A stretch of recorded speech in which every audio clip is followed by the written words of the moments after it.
Earlier this week, British Prime Minister David Cameron announced his government was sending 75 military trainers to Ukraine to give advice on medical care, tactical intelligence, and logistics. Joining us now for more on the significance of these moves.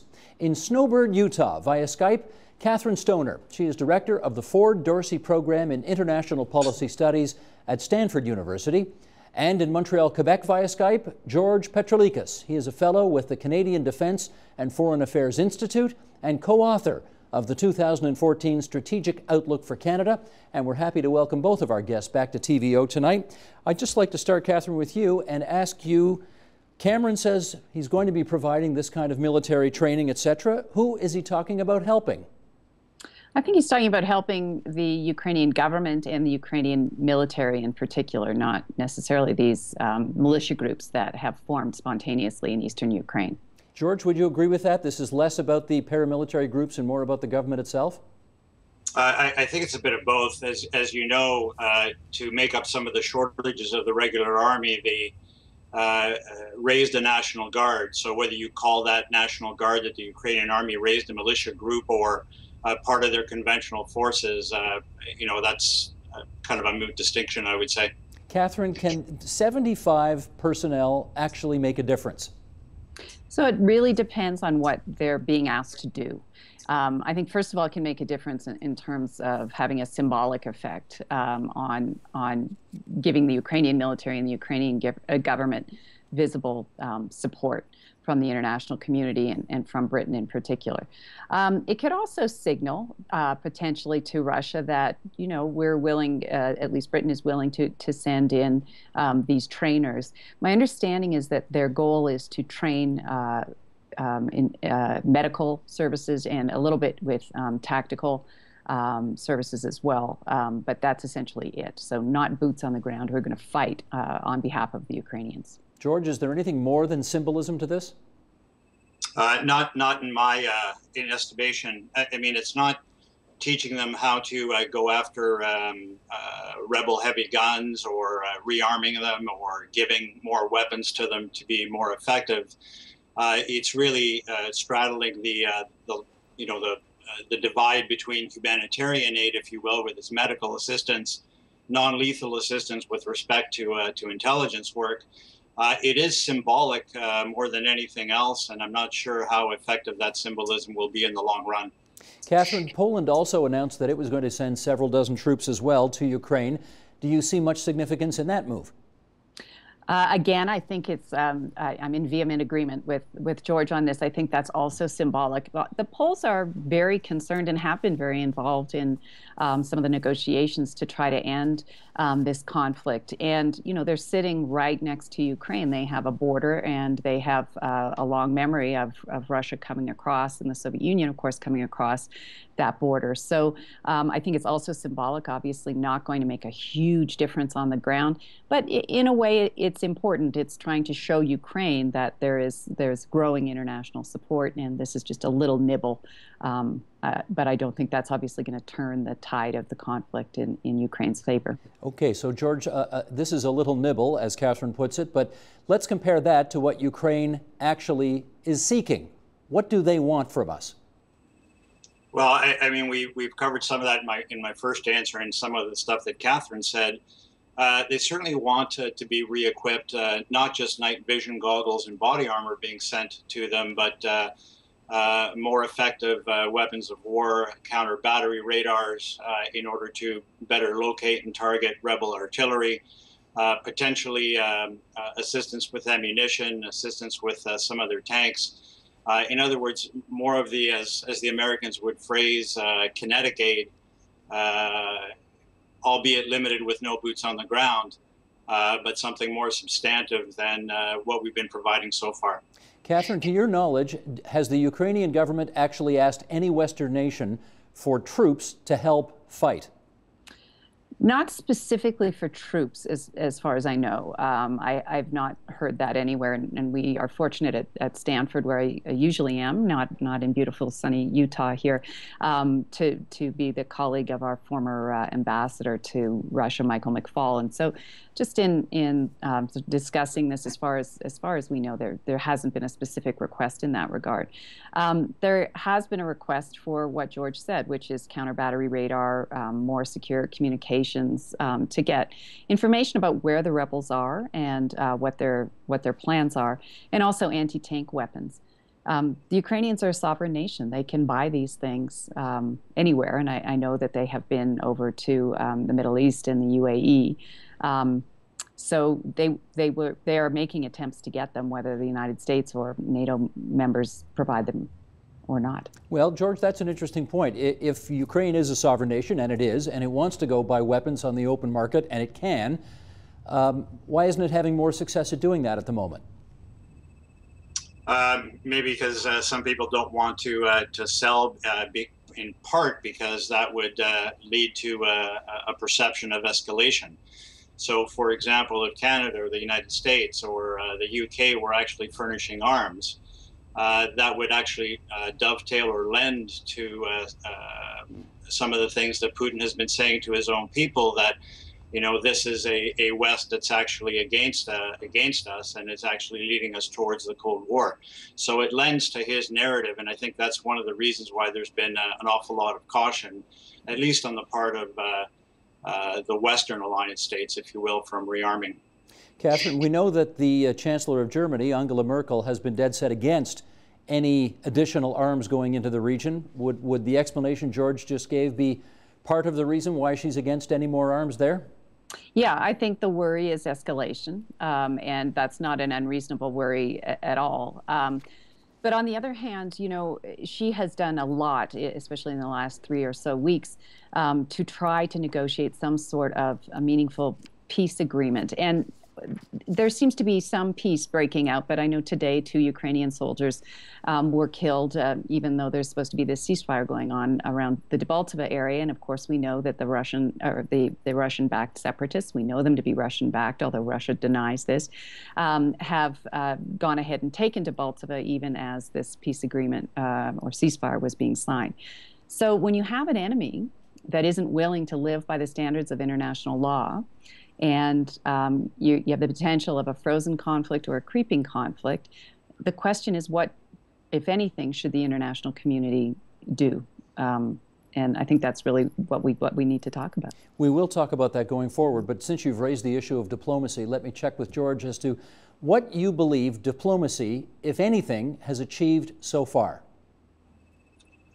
Well, if you consider one of the tools of diplomacy being sanctions, and dating back to when all this started with the invasion or the annexation of Crimea, I would say not very much. We've had almost a pattern with the Russians of 2 steps forward, 1 step back, then 2 steps forwards again. So we've been ramping up sanctions incrementally and incrementally doing things such as providing trainers to mount our displeasure, kicking them out of the G7. But so far, it has not fundamentally changed the way the Russians have been reacting to us or reacting on the ground. Catherine, your view to the effectiveness of diplomacy so far? So I think the answer is that it's better than absolutely nothing. And we do have a bit of a ceasefire on the ground right now. It's imperfect, and I don't think many people expect that it's going to hold for a very long period of time. But there is something that has happened on the ground that's fundamentally different than what we got in September. In terms of the effect of what we've done so far with sanctions, actually within Russia, they've been pretty effective in slamming the economy, and they've been very targeted with respect to hitting people within Putin's inner circle. Is it going to be enough to stop them? Well, clearly it's not, because it hasn't really stopped. And so that's where we get to this question of, well, what happens if the Ukrainians begin to fight back and stop this, what I think will be just a gradual incursion further and further. One of my colleagues described it again as nibbling away at Ukraine until they go down to Mariupol and get a land bridge to Crimea. Whatever. Stephen, Yes, go ahead. Before we take too much credit for the effectiveness of our own economic sanctions, targeted as they are in having frozen money and some credit and some other things, but the greatest effect on the Russian economy has been the sanctions or the oil price with the Arabs. It really has not been. We can't take credit for the disruption in the Russian economy just from our sanctions. Right. Although it is a happy accident or happy coincidence, if you will, that it's happened at this time and it's really hit the Russian economy hard. The next big step would be taking Russia off the SWIFT banking system, which would really wreak havoc in terms of their ability to do any kind of international transactions. And that's in our back pocket as well. I think that the effect, though, internally within Russia over time, and sanctions are a very blunt method, and we know this from trying to use them in other places. They usually take a very long time to work. But, you know, the real issue for Mr. Putin is how all of this plays out domestically. And, you know, he can blame the sanctions for some of what's going wrong with the Russian economy. But after a while, he's going to own it. Well, except that, George, we know from history that the Russian people have a huge capacity for suffering, and they are going to go through some more as these sanctions continue to bite. So if the West believes that sanctions are actually going to move the yardsticks on Putin, is that a silly belief in your view? I wouldn't, you know, bet the bank on that one. You know, this is a country that, you know, suffered 20 million casualties in the Second World War, and has really suffered economically up until the time of the fall of the Soviet regime. And when you wrap it up as well within nationalistic fervor, where it becomes an us versus them narrative, I think we'd be foolish to think that, you know, the rise in gas prices, the rise in food and cutting them off the SWIFT banking system is going to fundamentally alter what they do. I should also add, if I may, just very, very quickly, the SWIFT banking system is a double-edged sword. You know, remember the Ukrainians are prepaying for their supply of gas, and we still haven't weaned off Germany off its supply of Russian gas as well. So when you start tinkering with that mechanism, it's going to come back to bite you in another way. Catherine, let me just return to the issue of Prime Minister Cameron of Great Britain sending British troops to the area. Tell me how much, in your view, that move is predicated on the Prime Minister trying to sort of reestablish Britain as a player in European affairs. I think there's some aspect to that. I mean, France and Germany have gone ahead here. The stakes are much higher for Germany, partly for the reason that George pointed to, which is they get about 33% or so of their gas supply from Russia. It comes through a pipeline directly from Russia. So for Germany, the stakes are very high. They're also the biggest investor in Russia. For Britain, the stakes are high too, in that there's a lot of Russian investment in Britain and in British real estate in particular.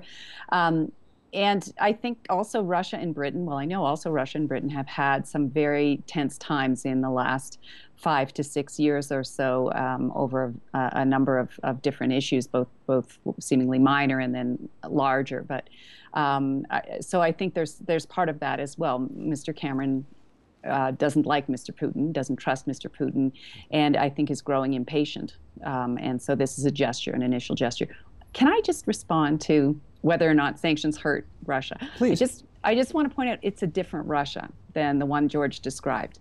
This is a Russia where, you know, people are used to having their cell phones work. They're used to using credit cards. They're used to traveling.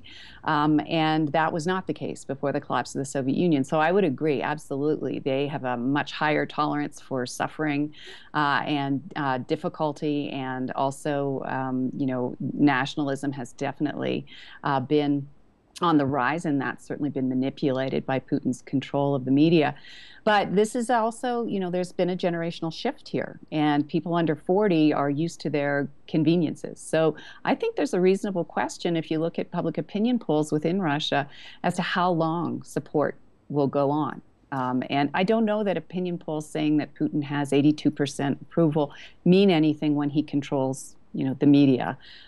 We've seen Russians get up and protest before, and we could see that again. Well, in fact, George, I mean, it wasn't that long ago, if you consider the arc of history, 25, 26 years ago, that, citizens in Moscow protested in the streets. Boris Yeltsin was with them. They managed to overturn the Soviet Union. Obviously, part of the hope, I guess, this time would be that a similar uprising would make Vladimir Putin blink. Is that reasonable to hope for?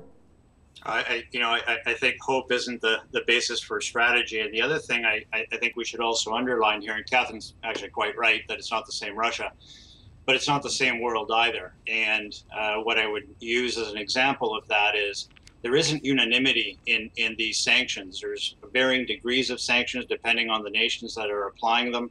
The new government in Greece, for example, questioned why they hadn't been consulted with respect to European sanctions, so that represents a possible fissure there. The Turks, which are not part of Europe but part of NATO, recently gave permission for the Russian Southern Route pipeline, and certainly trade between the Turks and tourism hasn't necessarily been cut off there either. So this whole idea of a monolithic Western fence standing, against the bulwark of Russian aggression is not quite so firm as it appears. Catherine, let me get you on that as well. I wonder how problematic you think it is that NATO is truly not speaking with one voice on this. So just a corrective there. Mr. Putin canceled the South Stream pipeline in Turkey about a month ago, and it sort of surprised all of us. So I don't think Turkey has much leverage here. Similarly, I don't think Greece has much leverage here. I mean, they're hanging on for dear life within the European Union and may even exit the European Union. So I think the big powers here, and this is new, and this is part of the new world, presumably, that you were pointing to. This is the farthest we've gone with any president of the United States in terms of sanctioning Russia since the end of the Cold War. You could even go back and argue since 1980 when we boycotted the Moscow Olympics. We did nothing in 2008 when Mr. Putin invaded Georgia quite openly with Russian military tanks.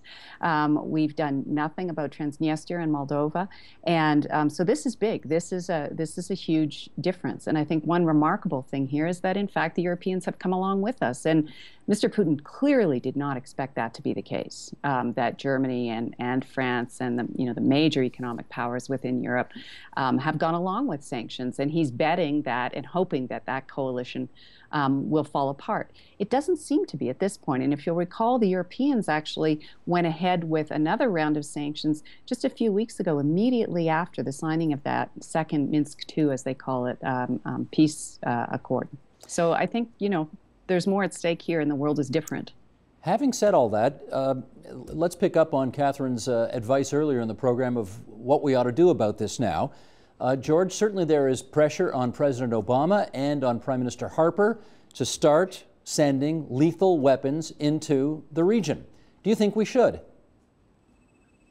I think before we do that, we should start thinking about what the second order effects are. There's an old adage that says your enemy has a vote as well. And at this moment, I would say that the initiative is still in Russian hands. So I would like some thinking along that line. Part of the thing too is, Ukraine is right on the border of Russia. There are some direct Russian interests there. It's pretty far from us, and one of the things that if we're going to make a statement with arms, that means more trainers, because sophisticated arms require sophisticated training, and that'll steepen the involvement. It'll take some time also to do that training. So I would like to see some discussion around what the second order effects are before we just jump into selling arms. Catherine, your view on that? Sure. So I think that's true. I mean, the most preferable path here is a negotiated settlement between Ukraine and these rebels who are, supposed to be Ukrainian after all. That is of Russian descent, but living in Ukraine in the Donbass region. The problem is that they, of course, are supplied arms and probably troops and tanks and other kinds of weapons by Russia, a huge power sitting right there on the Russian border. So it's not clear we're going to get a negotiated settlement, even though I would say there's a little glimmer of hope in Minsk 2. So let's, though, for a second assume that Minsk 2 doesn't really hold, or that it is slowly falls apart as the rebels rearm themselves during this calm and begin to move a little bit more toward Mariupol in the south. So the question is it in U.S. interest? Is it in Canadian interest? Is it in NATO interest to just allow that to go on? And I would say it's not in our interest to do that, but it's also not in American interests or Canadian interests to send a great number of troops. There's no domestic support here in the United States for that. And I know there's a large Ukrainian community in Canada. Maybe there's more domestic support for that there, but there isn't here. So short of that, what can we do? Well, we can sell arms and allow a sovereign nation, Ukraine, to defend itself. Because Ukraine is dealing with an enemy that has absolutely no regard, clearly, for international law, won't allow OSCE monitors in even to monitor a ceasefire, wouldn't let them in for weeks after MH17, of course, was shot down, and that's a problem that we haven't dealt with yet either. So, the next best thing is allowing the Ukrainians to defend their territory so that the conflict doesn't go farther and more Ukrainian territory is given up. And I'll just remind you, as I said earlier, this is not the first time that Russia has done this to its neighbors, right? We've seen them do it in Georgia, we've seen them do it in Moldova, and of course the 3 Baltic republics are quite concerned that it's going to happen to them too. Well, let's finish up on that. George, I've got literally a minute left, and there is increasing concern that the Baltics are next. Lithuania has reinstituted the conscription. So I wonder how seriously concerned you are about the neighborhood in general. I'm not, particularly because the Baltic states come in under the NATO treaty, and that would trigger Article 5. And I don't think Putin would be so crazy to risk a direct confrontation with NATO, particularly when we're sending all kinds of signals that we're not prepared to engage them in Ukraine or outside of NATO territory. I think what that conscription in the Baltics indicates is just the level of fear in the area. But I wouldn't expand that fear any more than what we're presently facing. Okay. Catherine Stoner, George Petrolikas, it's awfully good of both of you to join us on TVO tonight and help us understand this most vexing problem much better. Thanks to you both. Thank you. You're welcome. Support Ontario's public television. Donate at tvo.org.